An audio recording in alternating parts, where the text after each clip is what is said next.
Well, hello, ladies and gentlemen. Welcome to the show. This is Ask Me Anything, where I answer questions in the chat.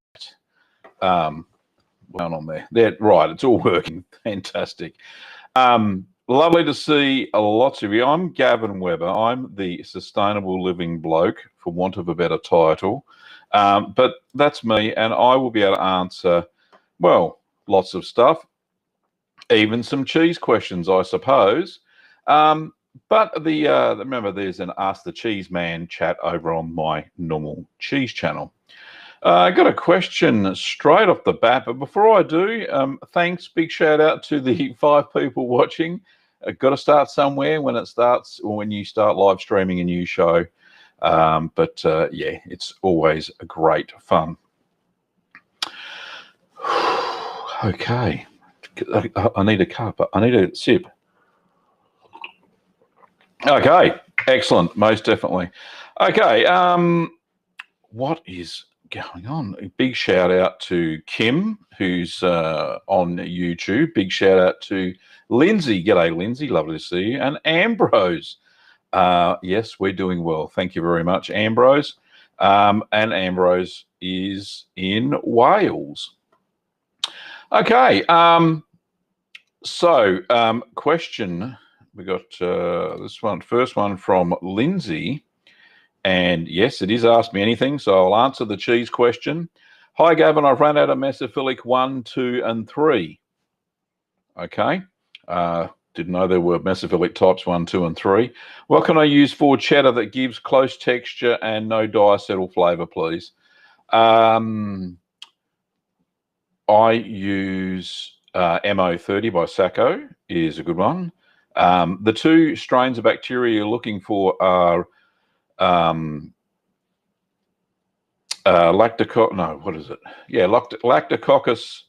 lactis subspecies lactis and Lactococcus lactis subspecies cremora. Or Cremoris, sorry. They're the 2 strains you're looking for in your culture. There'll be no diacetyl activity. There'll be no gas activity. So hopefully that helps you. Another one, I think it's a Danisco Choose It MA11 and Sacco MO30 are the 2 that you're looking for.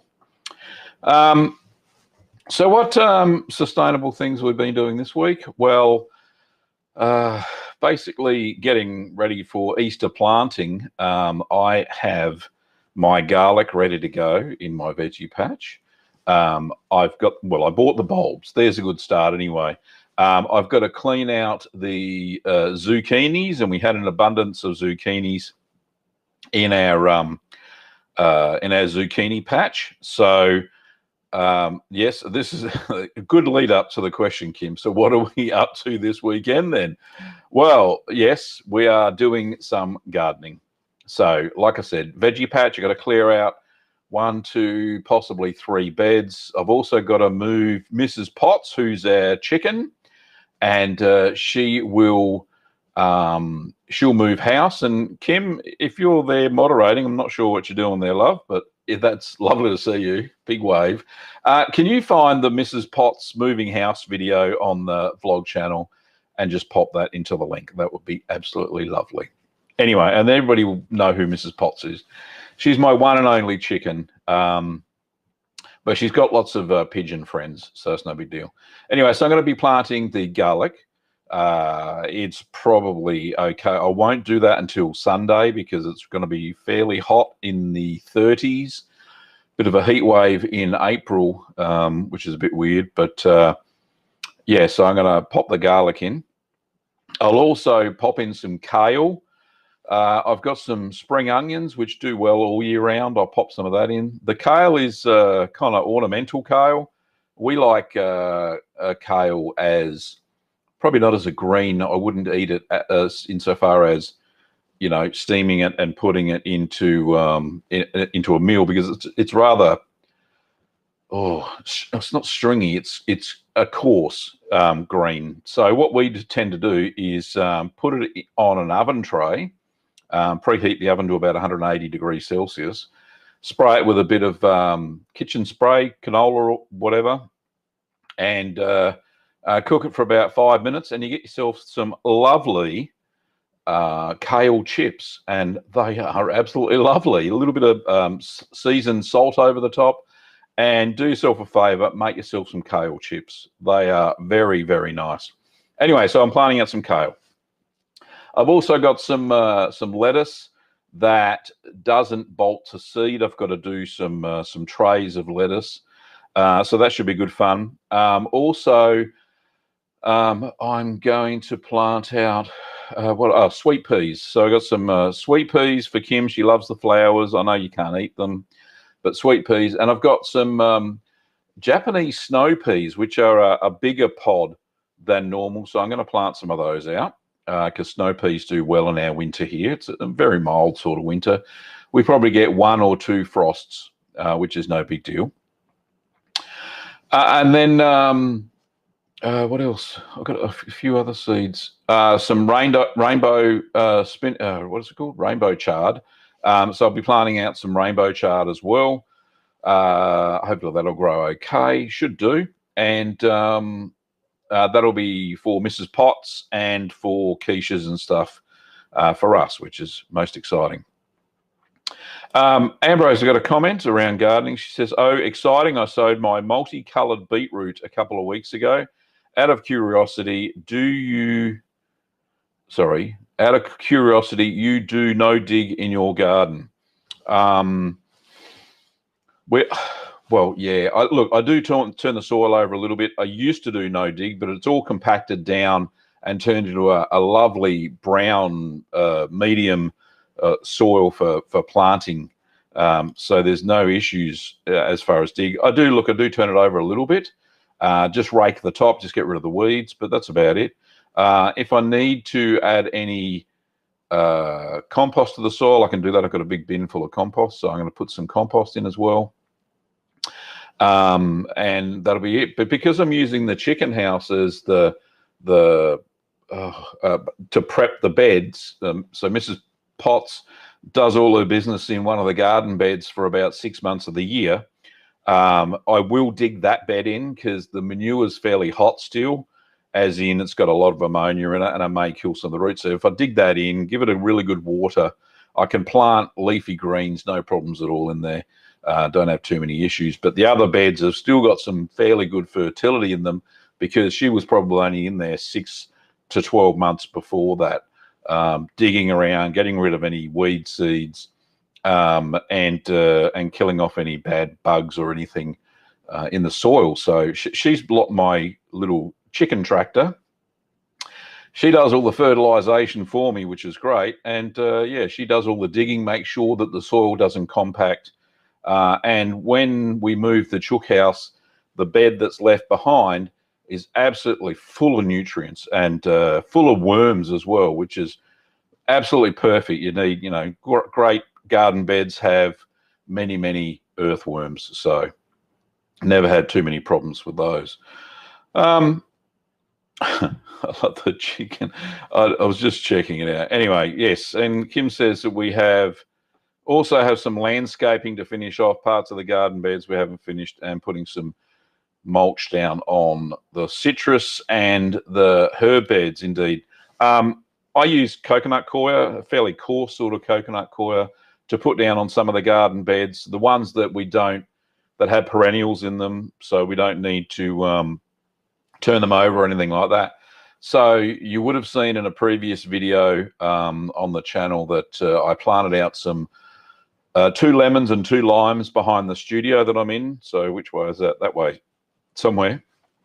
And there's a garden bed. So it's bare at the moment. So I want to put some mulch on top, just a little bit more water retention, because citrus trees are notorious surface feeders. So if the soil gets disturbed, the roots don't like it particularly well. So that's why it's never good to have chickens underneath citrus trees, because it disturbs their little feeder roots. Anyway, so we'll be putting some coir mulch, and yeah, I'll mulch out the herb garden bed as well. We've got some other plants to put in, some ornamentals and stuff. So hopefully we'll get some cool enough days and we'll get those planted. So that'll be great. So that's what we're doing this weekend as far as around the house goes. So if you've got any questions, throw them into the chat. That would be absolutely fantastic. Yeah, I'll answer them to the best of my ability.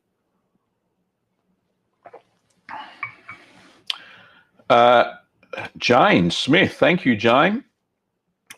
Morning, evening. Curious to know why you decided to start a green business. Yeah, good question. Thank you, Jane. Appreciate it. Kim and I started Little Green Workshops back in 2012. One reason was that we were teaching courses, and we wanted to provide supplies for those courses. But we decided to try and, within our own business, within Little Green Workshops, we have reduced packaging. We try and limit plastic packaging totally. Unfortunately, the only thing that we can't reduce as far as packaging goes is the mailing bags. There aren't many alternatives for biodegradable mailing bags, the plastic mailing bags, so we put some things in. However, we use recycled cardboard for our boxes that we ship in. We use biodegradable bubble wrap to wrap things and protect certain glass items and stuff like that. We use cardboard to protect any glass that is in there, corrugated cardboard. We use acid-free tissue paper that's been recycled from, I think it's office paper. So we use paper mainly in our packaging and to shockproof anything like that. Also, the house was already running on solar electricity, so our own solar PV, and we're already running green power insofar as we were buying what's known as green power here in Australia, where you can source your electricity from either wind turbines, solar farms, that sort of stuff. So we opted in for that. We're with a company called Power Shop, and Power Shop provide us with renewable energy for our business. The reason we do it is because why wouldn't you? In this day and age of climate change, we wanted to do our bit besides, making our lifestyle as sustainable as it possibly could be, within reason, of course, within the boundaries of the capitalist system we live in.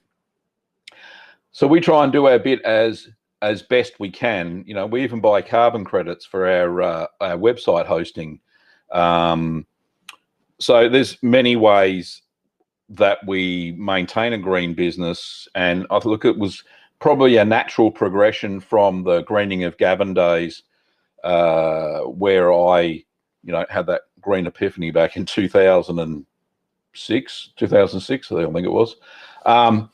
And our lifestyle merged into our business, and Kim and I have a small business from home. So thank you, Jane. Hopefully that answered your question why we decided to start a green business. That was a good one. Thank you very much. Where to from here? So yeah, the studio that I'm in now filming, we made sure that it also had energy efficiency features. So it's got insulation in the ceiling, which same as our house. Our house has got very good insulation in the ceiling. Also, it's also got double glazing. It's got underfloor insulation. The walls have all got insulation as well. So it's a fairly comfortable space. In summer, we have to have the air conditioner on for a couple of hours just to cool it down. And in winter, really, have we had a winter in here? Yeah, a little bit of one. It stays warm. You just shut the doors and the windows and it stays fairly warm. So yeah, we decided when we built this studio as well that we would definitely carry that on, be as energy efficient as we possibly could in here. And it runs off the power from the house. So that's cool. Craig's got a question, and Craig says, How are you liking cheese making with the sous vide wand? It was a game changer, Craig. It really was. For those who don't know, Kim, if you, sorry, I've got an itchy eye. For those who don't know, Kim, if you can put up my latest video from the cheese channel, I think it was using a sous vide to heat your milk for cheese making. I recently switched over to using, instead of the pot on the pot method that I used or a double boiler, I decided to use my own kitchen sink and a sous vide. And that's the sous vide is the method of cooking, as I've been told in my comments on the YouTube channel. But the precision cooker, the tool that you shove in there and it heats the water up, then you put your pot in the sink with the water bath around it, and that maintains the temperature of the milk. And Craig, to answer your question, like I said, it was a game changer. Really was good fun. It made the process so simple. So much so that I could even pull up a chair, and because it was lower down, I could stir sitting on a chair, which is something I've never done when I've made cheese. I felt lazy. I felt like a lazy cheese maker. So tell you what, it's just all too easy. But yeah, there'll be many more cheeses. In fact, I'll use that as my standard tool. The bigger pot, I'm not sure if it fits in the sink. So I will have to check as to whether it fits into the kitchen sink. It's a massive one. So, but Craig got a further comment on that, saying, I started in the sink but migrated to a plastic container on the bench, and now heat the milk bladder in the container, then put it into the pot and begin the cheese making. That's a great tip. Thanks, Craig. Appreciate it. Yeah, I've been told many times over in the comments for that video, and thanks, Kim, for putting the link up in YouTube, that that the sink is a heat sink. Basically, it's going to suck all the heat out of your water. Look, I didn't have too many problems. I didn't think it was using that much electricity. It was like 32 degrees was the temperature I was at, which is a lot cooler than the than I normally use, and a lot cooler than tap water, hot tap water. So I didn't think there was too many problems. But they recommend a plastic container, a Bain Marie or something like that, and I shouldn't have too many problems. Mark's asking, where do you get bulk milk, like 10-litre bags? There's a company that Craig and I get our milk from. It's called Inglenook Dairy. They do 10-litre bladders that you can buy. So go onto their website and have a look, Mark, for their retail outlets. But you have to order. I think it's orders@inglenookdairy.com.au is the website, the email address you have to go to, and they will send you a 10-litre bag and an invoice. So that works well. Hopefully that's how you get yours, isn't it, Craig? If you just want to reply back in the chat, that'd be cool. Okay. Cheese making aside, what's something else? Cool. So I was, Ben and I was, we went on a road trip today, which was good. Craig's got the address. Hang on, I'll pop that up for everybody. So there's the email address to get it. Yeah, you can get the bladders from there. Gippsland Dairy, yep, they also provide really good milk. So Kim's got the address for Inglenook Dairy, who supplies some of the milk for our videos, which is great. But yeah, I think Craig's got the address right. There we go. Excellent. All right, so Ben and I were on a road trip today into the city in our plug-in electric hybrid vehicle. Not a full electric, but it's as good as I could get for the size of the car that I needed.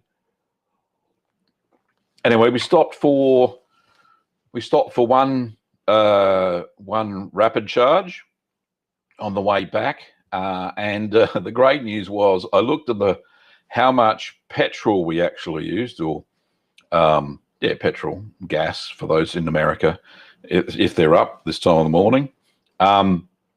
I used 1.2 litres per 100 kilometres. So I thought that was most excellent. Hardly used any petrol fuel, but we certainly used a lot of electrons.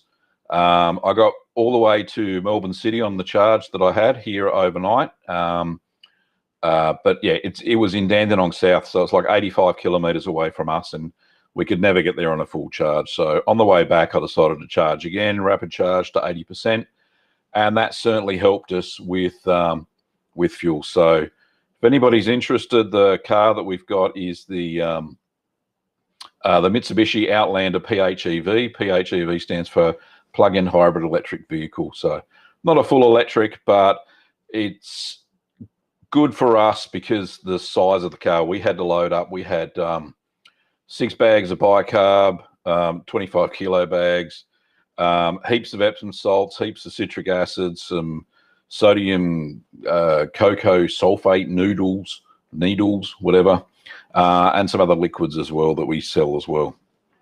So that's pretty cool. But yeah, the fuel economy is just amazing. Jane's got another question. Thank you, Jane. Appreciate it. It says, how do you find a happy balance between working and living with the wife 24/7? That's a good question. Nobody's ever asked me that before. So Kim is my lovely wife who's in the chat, and she's the moderator as well of the chat on YouTube, just in case there's any naughty boys and girls. Yes, we do work, live, eat 24/7 together. How do we do it? Oh, I don't know. It helps that we're best friends. So that really does help. It helps that we've been married for 24 years, 24, 23, 24. I'll get it right in a minute. When did we get married? 97. All right, yeah, 24 years. Next year's our 25th, which is great. But yeah, like I said, it helps that we're best friends. If we have any disagreements, we soon sort them out quickly. 24, thanks, honey. You're a champ. We sort any disagreements out, whether they be business or personal lives. We never go to bed on an argument. We love each other so much. It's just amazing. I've never been in love this much with a woman in my whole life. If that makes, don't cry, honey. It's okay. But yeah, it just helps to be friends. It really does. Friends, best friends. And look, we just do. It's just one of the things we do. But yeah, great question. Thanks very much, Jane Smith. Appreciate it. Okay. Oh, Kim, you're so good. Gavin's strengths are my weaknesses and vice versa. Indeed. So Kim has this creative side which I envy. I really do.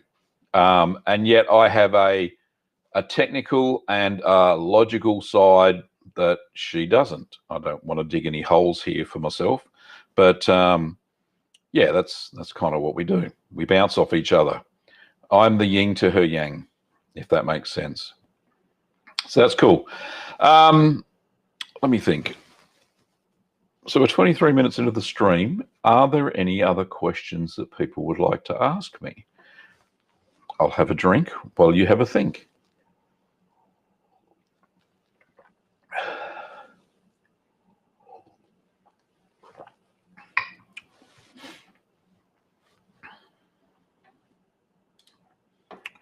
Ambrose says, what are those boxes behind me?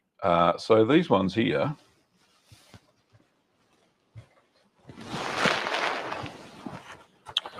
This is a yogurt kit. So these are all the things that we sell. I can't really turn the camera around. But yeah, this is a yogurt maker. It's a stainless steel yogurt maker with a glass flask in it. And you heat up your milk, put your cultures in, put it in the thermos, and bingo boingo. The next day, you've got yogurt, which is absolutely great. And there's other sorts of kits and stuff there behind. But yeah, I'm sitting right here. Here is a big rack of kits that we sell online at littlegreenworkshops.com.au. But yeah, thanks very much, Ambrose. I appreciate the ask. And the other big box, that way. There, that's a microwave. That's what we melt the coconut oil in, and cook our lunch and that sort of stuff. So, yeah, cool. Thanks for asking.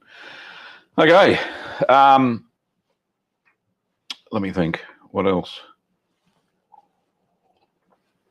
We're actually coming to the end of our apple season here as well. We had an apple. We've got a small Golden Delicious apple in the front yard, and we found that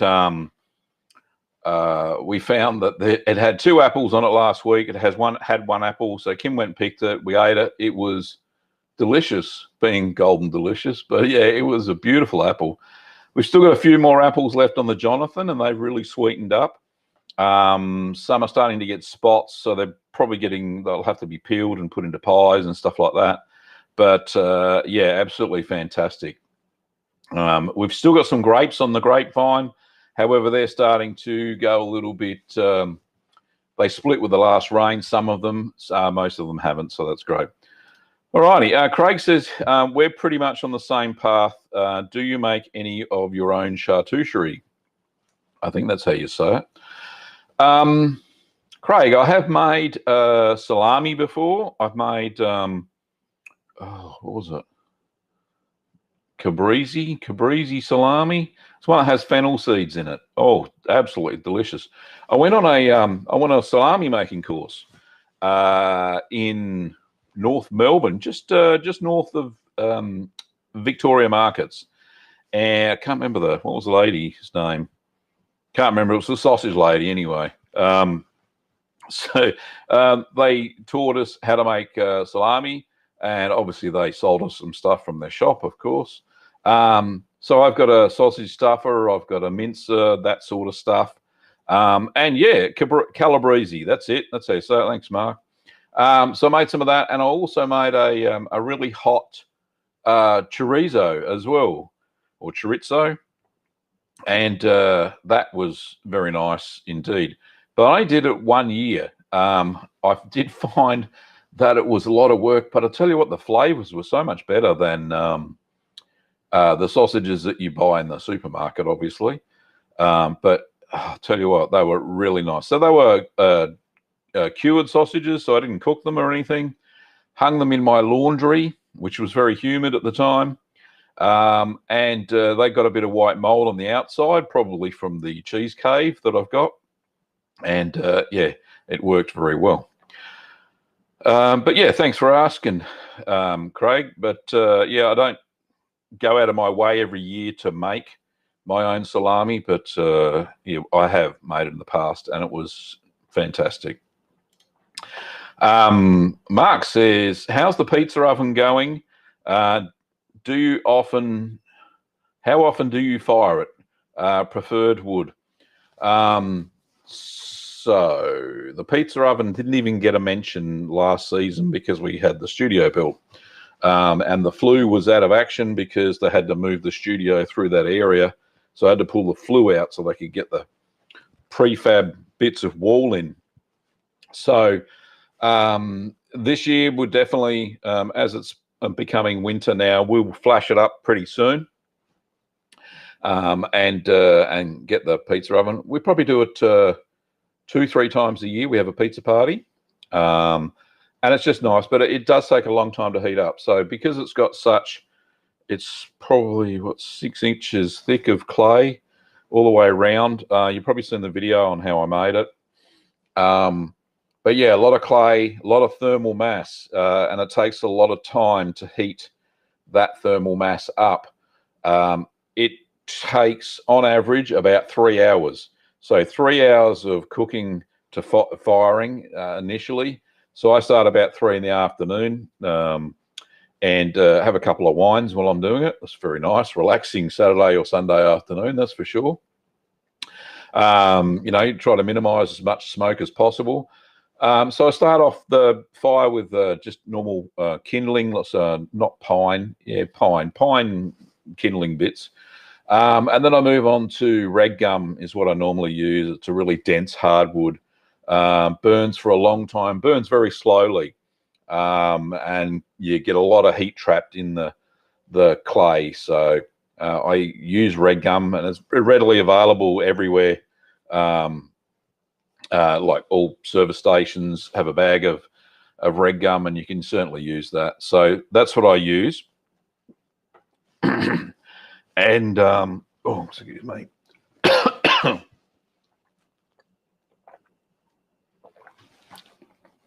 So red gum. So fire it for 3 hours. Move the I move the ashes to the outside of the oven, the outer edges, and then on the bricks in the bottom, I use sorry, I use what's known as a scuffle. So it's just a rag on a stick that's been dipped in water, and then you rub that all over the fire bricks to clean off the ash. So when you cook your pizza, you can put the dough directly onto the brick. The embers at the edges are just glowing. Basically, there's no flames whatsoever. The temperature probably sits at about 300 degrees Celsius when I put the first pizza in. I have cooked in that oven in one session, I think it was 28 pizzas in a row. We had a really large pizza party here for my 50th birthday, a while back now, 7 years ago, but 50th birthday. And yeah, 28 pizzas in a row, and they all turned out fantastic. So yeah, it was really great fun. So yeah, and it's still going strong. There's just some surface cracks in that we put a cement render over the top, so we could decorate it and paint it. That cement render has a slight crack. If you look inside the oven, there are some cracks, but remembering it's so many layers, I think we put 5 or 6 layers of clay, built it up over time, and we didn't have too much problem. Craig's another question. He says, how much food are you putting on your plate that comes from your garden, or what do you produce at home? Have you thought to measure it, and do you have a target? Many years back, Craig, we did have a target. I would probably say 10% tops coming from our garden, except maybe fruit and veggies. Fruit and veggies, when the citrus is in season, then we certainly get a lot of citrus, lemons, limes, that sort of stuff. So most of our vitamin C comes from that. And then if we've got an excess of lemons and limes, we freeze them and we can use them all year round, which is great after they've been cut. That works fine. We just put them into a Ziploc bag and put them in the freezer and use them as we need to. As far as stone fruit, probably we grow all our own stone fruit. We hardly ever buy it because the stuff you get from the supermarkets, you can back a truck over it. And as for the flavour, it's shocking. So we get enough stone fruit in our front garden where all the stone fruit trees are, and have no problems. We don't buy any stone fruit per se for the year. Grapes, we rarely buy grapes as well. You know, we've got enough grapes in season. We've frozen some this year as well for treats, little frozen treats. So we froze some of those. So as far as fruit goes, I would say probably 60–70% of our fruit would be grown, except for maybe apples, because once our apple season's finished here, we do buy in. I do like pink lady apples, so we buy them in, but they're locally grown anyway. We used to have a target of at least 50%, but it's very hard to manage when you're running a business as well. I found our veggie patch is still fairly productive. I do plant it out twice a year, so in autumn and in spring, and it's full of goodies, and we use them as we need them. We certainly got enough herbs. We never buy any herbs, that's for sure, for anything. But yeah, we used to have a target of about 50%. We don't so much this at the moment because one of the garden beds is now taken up with a chicken house. So yeah, but great question. Thanks, Craig. Appreciate it. Let me think. Mrs. Potts, I'm afraid to say, probably doesn't have as many months to live, as far as I can tell. She's fairly old. I think she's nearly 8 years old. So she's getting on in the tooth as far as chickens go. I have been debating whether I get any more chickens, but the reason we got chickens in the first place is because we couldn't find free-range eggs or paddock eggs around us, but now there are lots and lots. Things have changed since we first went green back in 2006, so we can now get those types of eggs, so we don't need our own chickens per se. We've never killed a chicken for meat. They're more like family pets than anything else. I talk to Mrs. Potts every morning when I go and feed her, and talk to her during the day. So we would never kill them and eat them. So, but she stopped laying. She lays probably 1 egg a week, and I can't get to it quick enough anyway because she lays in a place that I can't reach. So it's very difficult to get the eggs. I get the rake and I get the eggs out, you know, every couple of weeks. She doesn't eat them, but yeah, they go off. So I use them as fertilizer, throw them into the compost bin. So that's what we do with the eggs.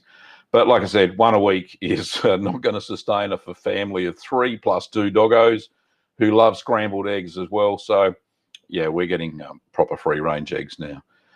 So that'll free up a garden bed. So we may be able to increase our the percentage of vegetables that we grow. But I do remember back in the old days, well, back when I first started veggie gardening, I decided to plant all sorts of exotic sorts of vegetables, but soon found out that my family didn't like them. So they ended up in the compost bin or given away. Yeah, it was difficult learning how to garden, but once I got the hang of it, I just plant the things now that we eat, and I know that we're going to eat. So always an abundance of garlic every winter, because you know we love garlic in all our food. So yeah, no problems at all. But anyway, thanks Craig for asking that question. We're coming up to the 40-minute mark now. If anybody else has any questions, pop them into the chat. That would be fantastic. If not, we'll call it a night, I think. And yeah, and we'll do the same thing again next week if everybody's interested. And we'll say g'day. So if nobody's got any questions, I will call it an evening. Yeah, let's do that. Oh, last one. Here we go, from Ambrose. She threw it in there just before I was going to hit the end stream button. Ambrose says, with being in Australia, can you grow all year round? Where I am, there are very few things we can grow over winter, such as garlic. Yeah, look, where we are in Melbourne, Australia's a big place. The island of England and Scotland and Wales can fit into Victoria, which is the state I live in, and it's the second smallest state. So just that, to put that into context, the rest of Australia is huge. It's absolutely massive. So it has various climates. We live in a what's known as a Mediterranean climate here in Melbourne, or temperate climate, and yeah, we can grow fairly good crops most of the year round. The summers are the worst, actually, because of the heat. Not so bad this year, but previous years, when we have a heat wave of like a week of temperatures over 35 degrees every single day, it just about kills everything. You have to put your veggie garden under shade cloth, basically, to cut some of the UV rays down and some of the heat, and then water it nearly twice a day, once in the morning and once in the evening, to help it recover. So summers are worse. I actually get a bigger harvest these days in winter if I plant them out well enough, especially leafy greens and stuff like that. So yeah, so we can grow all year round, and like I said, I get a bigger crop in winter than I actually do in summer. We try and plant as many tomato plants as we can, but because of the variable temperatures we've had this year, they've dropped, you know, way down under 20 degrees, all the way up to 35. We haven't had any days that have been 40, but yeah, the tomatoes did Arthur or Martha this year and really couldn't get a good crop. We've had lots of cherry tomatoes, but a few big ones, but none really. And I planted about 6 California wonder capsicum plants, and I haven't had a single fruit off them yet. I think they're just starting to fruit now, and it's a bit late in the season. But yeah, some plants just aren't doing well. I'm going to have to rethink my summer planting. I may plant even earlier, like in August, when things start to warm up a little bit, and just call it a day. Don't plant anything in November, December, and go from there. But great question. Thanks, Ambrose. I hope your veggie patch goes very well this year, as your spring has sprung, I would think, over there in Wales. Anyway, I'll call it a night. Don't forget, there'll be Ask Me Anything number 4 next week. I might think of another name for it. I don't think it's very catchy, but we'll maybe Sustainable Talk with Gav or something like that. We'll think of something. But thank you, everybody who turned up today and asked questions. I really appreciate it. But yeah, I'll see you again next week on Facebook and YouTube. I'm streaming on Facebook on the Greening a Gavin page. I resurrected it because people said they were interested in the content. And over on my vlog channel on YouTube. So thanks for watching, everybody. And I'll see you next week. Same time, same channel. We changed to daylight savings, so the time may differ, but hit the little reminder button on both Facebook and YouTube, wherever you are, and you'll get reminded probably 20 minutes beforehand. Anyway, thanks for watching, everybody. See you next time.